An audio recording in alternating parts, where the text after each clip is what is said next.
The August air lay heavy upon Paris, a perfumed weight pressing against the languid shutters of Madame Alvarez's apartment on the Rue des Condes. The scent of jasmine rose from the courtyard below, mingling with the faint trace of tea and powder. At the round table sat 3 women of different ages, but one continuous temperament: the grandmother, Madame Alvarez, her daughter Alicia, and the young Gigi, a creature not yet 17, whose laughter trembled on the edge of mischief and innocence alike. "Sit straight, ma chérie," her grandmother murmured, passing a plate of biscuits. "A lady must appear as though she were born to be admired." "But I was born to laugh," Gigi replied, tossing her curls so that the lamplight caught the copper in them. From the street below drifted the rumble of wheels and the faint cry of the evening vendors. It was a world preparing itself for night, a world in which men would dine, women would sparkle, and promises would be exchanged over champagne flutes. Yet within that small salon, time seemed to hover. Alicia, who had once been beautiful and was now merely satisfied, inspected her niece with an appraising eye. "She is growing," she said, as though commenting on a vine, "but untamed." Gigi's grandmother smiled with a patience that had survived 3 generations of women and their mistakes. "She will learn. It is the Alvarez way." The education of Gigi was not like that of other girls. There were no recitations of Latin, no geography lessons. Instead, there were lessons in perfume, in posture, in the proper tilt of the head when one laughs, the alphabet of charm, the arithmetic of allure. Her grandmother taught her to recognize the cut of a diamond and the falsity of a compliment. Gaston Le Chaille often visited in the evenings, that elegant man of the world whose charm seemed to glide like silk through every salon in Paris. To Gigi, he was both absurd and fascinating. He would sit with a careless grace, telling of races, of women whose names sounded like champagne, of dinners that ended at dawn. "Does it never tire you?" she asked him once. He looked at her startled, as if the question were from another planet. "Tire me? My dear child, what else is there?" And yet, as the lamplight flickered across his face, she saw the shadow that lurked behind his practiced smile, a shadow that neither of them yet understood. The city outside purred with pleasure and deceit. Inside, a girl's laughter drifted through the open window, light, unknowing, and on the brink of transformation. Autumn slid quietly into Paris, scattering gold across the pavements and deepening the hue of the Seine.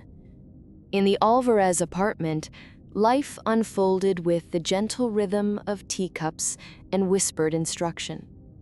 Madame Alvarez had begun to sharpen Gigi's education, not with words, but with silences. "You must learn to pause before answering," she said. "It makes men believe you are wise." Gigi obeyed, half in jest, half in curiosity. Each new day brought her closer to a world she could only glimpse through the fragrance of her grandmother's memories and the polished surface of Gaston's tales. The Laquelle name hung in every paper, every drawing room. Gaston, the playboy heir, was said to have grown bored of everything: his mistresses, his amusements, even his reflection. When he arrived for supper one gray evening, he seemed distracted, folding and refolding his gloves with a restless hand. "You've forgotten to smile," Gigi teased, reaching for a slice of apple tart. "Perhaps," he said softly, watching her, "perhaps I've forgotten why." It was then that Madame Alvarez exchanged a look with Alicia, one of those swift, feminine conspiracies that require no words. The air seemed to thicken with intention.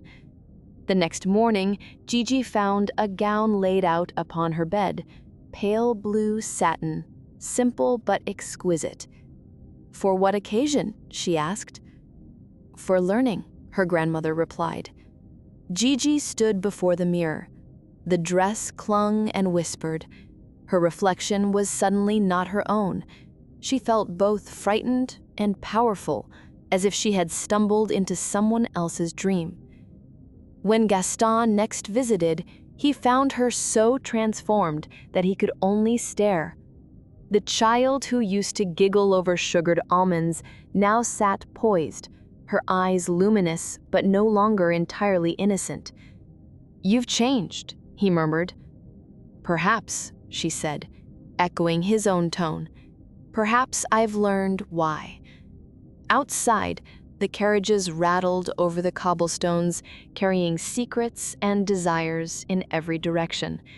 Inside, in that little salon of fading velvet and patience, a delicate net was being woven, of affection, of curiosity, and of something far more dangerous.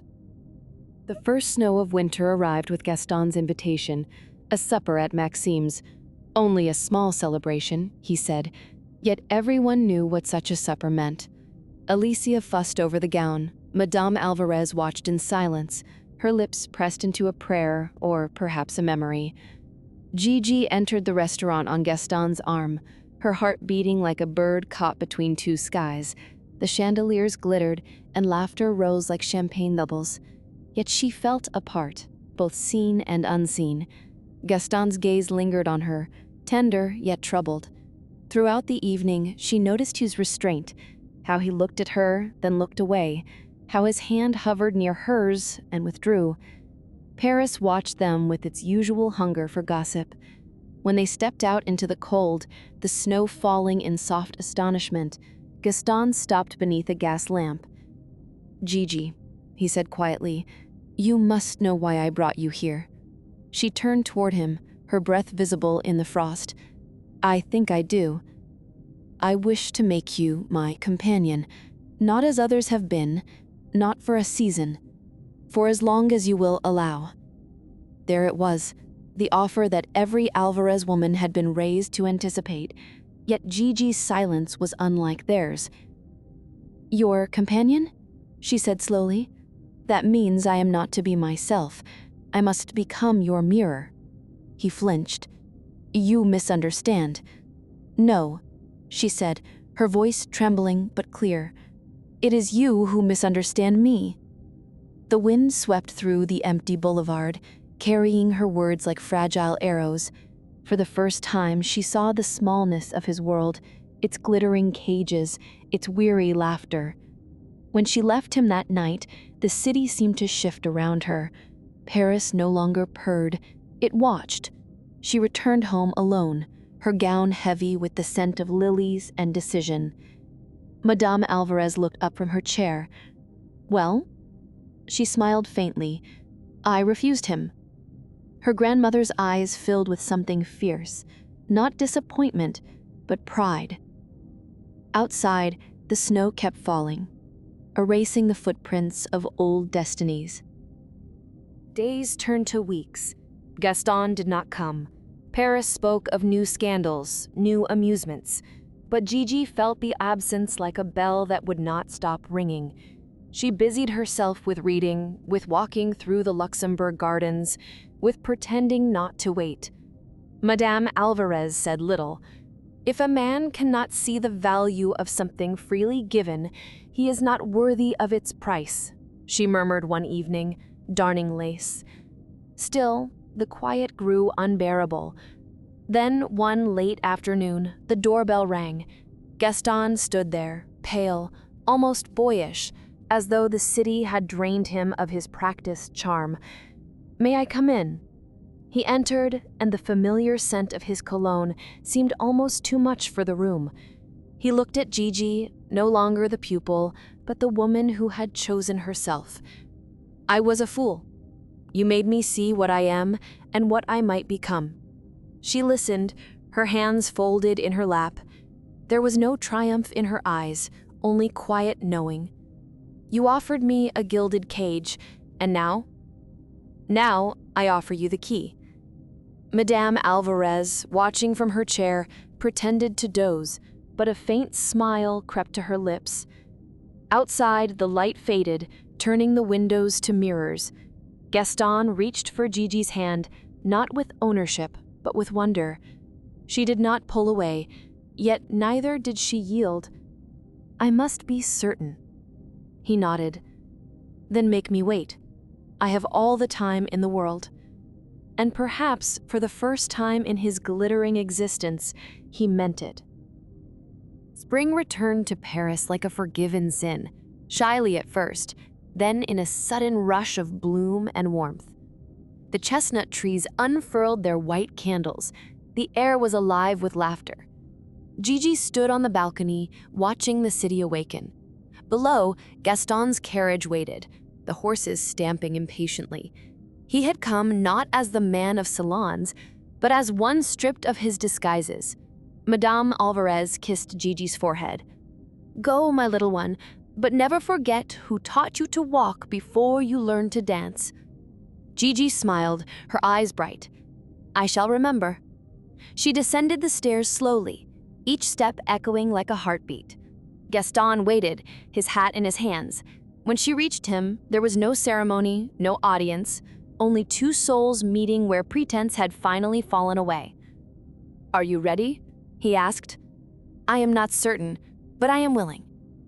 They entered the carriage together, the door closing softly behind them. Through the window, Paris shimmered, no longer a stage, but a living pulse. As they rode, Gigi thought of the girl she had been, laughing over tea, repeating her grandmother's lessons. She smiled at the memory, tender and amused. The world ahead was still uncertain, but it was hers now, chosen, not assigned. The carriage turned toward the Bois de Boulogne, where sunlight rippled across the water. Gaston took her hand. "You have changed everything," he said. "Then it was worth refusing you once," she replied. He laughed, and the sound was freer than she had ever heard. Behind them, the city continued its dance of vanity, beauty, and perpetual renewal. But in that small space of the carriage, something truer than pleasure had taken root. Gigi leaned back, watching the world unfurl before her like silk in the wind. And for the first time, Paris seemed hers.